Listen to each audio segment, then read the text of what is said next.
नमस्ते बच्चों, मेरे YouTube चैनल में आपका स्वागत है। आज हम लोग क्लास 10th की हिंदी बुक क्षितिज से फसल कविता को समझते हुए व्याख्या के साथ पढ़ने वाले हैं और इसके कवि हैं नागार्जुन। हम लोग में से अधिकतर लोग अपना खाना खाते समय शायद ही कभी इस बात पर गौर करते हैं कि जिस फसल के कारण हमें भोजन मिलता है और जिसे हम खाकर जिंदा रहते हैं, जो जीने के लिए ज़रूरी है, वह फसल कैसे उपजती है। इस कविता में कवि ने फसल के बारे में बताया है कि फसल को उगाने के लिए किन किन चीज़ों की ज़रूरत होती है और किन किन चीज़ों का योगदान होने के कारण फसल उग पाती है। तो कविता शुरू करते हैं, लेकिन इससे पहले हम आपको कुछ कहना चाहते हैं। देखिए बच्चों, फसल हमारे जीवन के लिए बहुत ही महत्वपूर्ण है।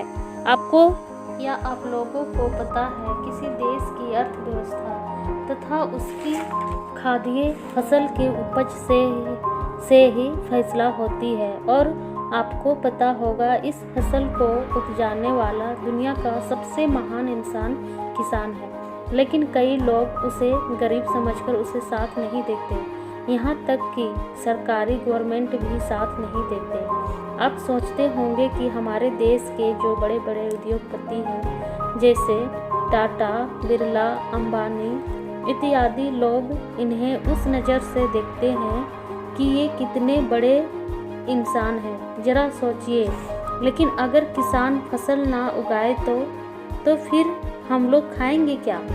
इंसान जिंदा कैसे रहेगा? क्या लोगों का पैसा, सोना चांदी या बड़ी बड़ी गाड़ियाँ, फरारी, BMW काम आएंगे? बिल्कुल भी नहीं। लेकिन अब घबराएं नहीं, क्योंकि ऐसा हो नहीं सकता, क्योंकि किसान को भगवान ने महान बनाकर ही भेजा है इस धरती पर। जैसे आप देखिए, हमारे देश में लॉकडाउन चल रहा है, तो आज इंसान की पहली ज़रूरत क्या है? पेट भरना। जब इंसान कुछ खाएगा ही नहीं तो जिंदा कैसे रहेगा? अब कोई भी वस्तु काम नहीं आएगी। बड़ी बड़ी कारें, स्पोर्ट बाइक, महंगे गाड़ियाँ, ये सब काम नहीं आने वाली। इसीलिए किसानों को प्रोत्साहन करना चाहिए तथा लोगों को, सरकारों को, बड़े बड़े कंपनियों को, ताकि देश में ज़्यादा से ज़्यादा फसलों की पैदावार हो सके और हमारे देश खुशहाल हो सके। यहाँ मैं ये भी बताना चाहूँगी कि हमारे सरकारें भी किसानों को मदद करती है, लेकिन उनके फसल का भाव, सही मूल्य नहीं मिल पाता उन्हें, और किसान गरीब हो जाता है और गरीबी के कारण वो बड़े बड़े दूसरे शहरों में जाकर मजदूरी करने लगता है और बड़े शहरों में जाकर वो सोचने लगता है कि मैं भी अमीर बनूंगा, और अपने मूल्य कार्य से भटक जाता है अपने। और दिन प्रतिदिन हमारे देश में खेती कम होती जा रही है और खाने के लिए पेट बढ़ती जा रही है, आबादी बढ़ती जा रही है और खेती कम होती जा रही है, जिसके कारण भुखमरी भी बढ़ेगी। इसीलिए मेरे प्यारे बच्चों, खेती और किसानों को प्रोत्साहित करें। तो चलिए बच्चों, आज का पाठ शुरू करते हैं। एक के नहीं, दो के नहीं, ढेर सारे नदियों के पानी का जादू।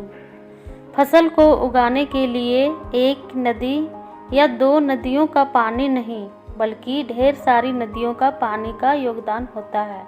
मतलब कि जब सारी नदियाँ का पानी, बहुत सारी नदियों का पानी भाप बनकर उड़ जाता है और ये सब जब आकाश में बादल बनकर बारिश करते हैं, बरसते हैं, जो कि फसल को उगाने में सहायक होती है, तथा साथ ही साथ अलग अलग प्रदेशों में अलग अलग फसल की खेती होती है, क्योंकि फसल तो बहुत है।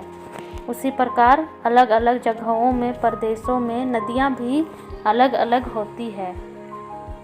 एक के नहीं, दो के नहीं, लाख लाख, कोटि कोटि, हाथों की स्पर्श की गरिमा। कोटि कोटि मतलब करोड़ करोड़, गरिमा मतलब महत्व, वैल्यू, स्पर्श मतलब छूना। यह कवि कह रहे हैं कि एक या दो हाथों का स्पर्श नहीं होता है फसल को उगाने के लिए, बल्कि करोड़ करोड़ हाथों का स्पर्श होता है फसल में, क्योंकि फसल को तैयार करने के लिए बहुत सारे मजदूरों के हाथ लगते हैं। मेहनत कर किसान मजदूर फसल को उगाते हैं, फिर मंडी में आती है, फिर मंडी से दुकानदार के पास आती है, फिर दुकानदार से हम खरीदते हैं। तो सबके हाथों के छूने के कारण उसके जो गरिमा है वो बढ़ जाती है।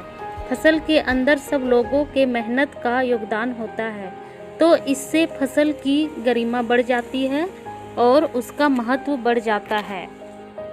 एक के नहीं, दो की नहीं, हजार हजार खेतों की मिट्टी का गुणधर्म। यहाँ कवि कह रहे हैं कि एक या दो खेतों के मिट्टी के गुणधर्म वो फसलों में नहीं होता, बल्कि हजार हजार खेतों की मिट्टी का गुणधर्म होता है, क्योंकि फसलें जो होता है वो कई तरह के होते हैं। जैसे हमारे देश में गेहूँ, धान, बाजरा, रावी इत्यादि कई तरह के फसलें हमारे देश में होती है। तो वो जो फसलें हैं वो अलग अलग क्षेत्रों में होती है, तो अलग अलग क्षेत्रों के मिट्टी के गुणधर्म उन फसलों में होते हैं। गुणधर्म से अभिप्राय है कि मिट्टी के अंदर जो पोषक तत्व होते हैं तो वो फसल में आ जाते हैं। फसल क्या है? और तो कुछ नहीं है वह, नदियों के पानी का जादू है वह। यानी कि ये एक जादू की तरह ही तो है कि पानी दिया और फसल बन गई। एक तरह से कवि को लग रहा है कि ये जादू हो गया है। किसी भी पौधे को जब हम छोटे से बढ़ता हुआ देखते हैं तो लगता है ये क्या हो गया, जादू तो ही है कि पानी दिया और हवा मिली उसको और सूर्य की रोशनी मिली उसे, छोटे से बड़ा हो गया, बीज से पौधा बन गया। ये जादू सा लगता है देखने में। तो कवि कह रहे हैं फसल और कुछ नहीं, वो तो नदियों के पानी का जादू है। पानी दिया, फसल उग गई। यहाँ पानी और नदियों का महत्व के बारे में बताया गया है। हाथों के स्पर्श की महिमा। महिमा मतलब गौरव, किसान के हाथों के स्पर्श का गौरव। जब फसल हमारे सामने तैयार होकर आती है तो वो एक तरह से किसान के हाथों के स्पर्श की महिमा को बता रही होती है कि उसके हाथों की मेहनत की, परिश्रम की वजह से फसल हमारे सामने आ पाई है। फसल के कारण ही किसान के जो हाथों को स्पर्श की महिमा को गाया जाता है, किसान के वजह से हमें ये फसल मिल पाती है।